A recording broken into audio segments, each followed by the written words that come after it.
এ কথা আগে অনেকবার বলা হয়েছে যে মধ্যপ্রাচ্যে আগুনের শিখা অনির্বাণ, কোথাও না কোথাও একটা না একটা গন্ডগোল লেগেই থাকেই, তাতে আগুন জ্বলে নেভারও অবকাশ থাকে না। এটা অনেকটা রিলে রেসের মতো। চলমান ইসরায়েল ইরান দ্বন্দ্বে আবারও তা প্রমাণ পেল।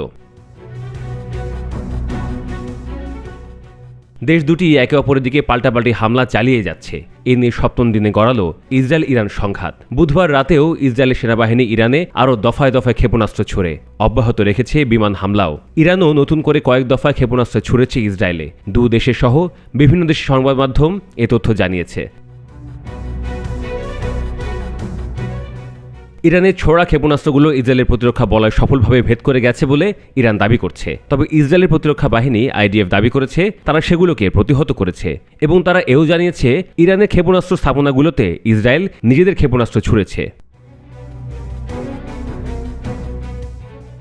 দৈনিক ব্রিফিংয়ে আইডিএফ তেহরানে ক্ষেপণাস্ত্র ব্যবস্থা এবং মজুদ কেন্দ্রগুলোর উপর নতুন করে ক্ষেপণাস্ত্র হামলা চালানোর খবর জানায়। তাছাড়া এর আগের রাতে ৩ ঘন্টা ধরে ৩ দফা হামলায় ইসরায়েলের সেনারা ইরানের সেন্ট্রিফিউজ উৎপাদন স্থল ধ্বংস করেছে বলেও জানায় আইডিএফ। এছাড়াও ইরানের পশ্চিমাঞ্চলে ৪০টির বেশি সামরিক স্থাপনায় হামলা দাবি করেছে আইডিএফ। আন্তর্জাতিক আণবিক শক্তি সংস্থা আইএইএ থেকেও জানানো হয়েছে ইরানে ইউরেনিয়াম পরিশোধনে গুরুত্বপূর্ণ উপকরণ সেন্ট্রিফিউজ নির্মাণে ব্যবহৃত 2টি ভবন ধ্বংস করেছে ইসরায়েল। তেহরানে খুব কাছে কারাস শহরে ওই 2 পরমাণু স্থাপনার অবস্থান।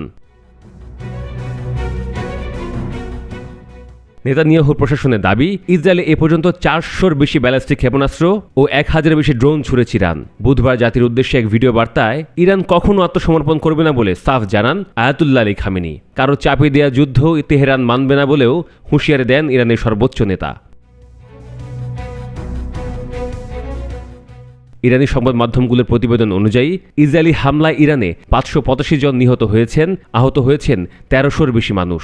ইসরায়েলি কর্তৃপক্ষ বলছে ইরানে ক্ষেপণাস্ত্র হামলায় এ পর্যন্ত অন্তত 24 জন নিহত ও শতাধিক মানুষ আহত হয়েছেন।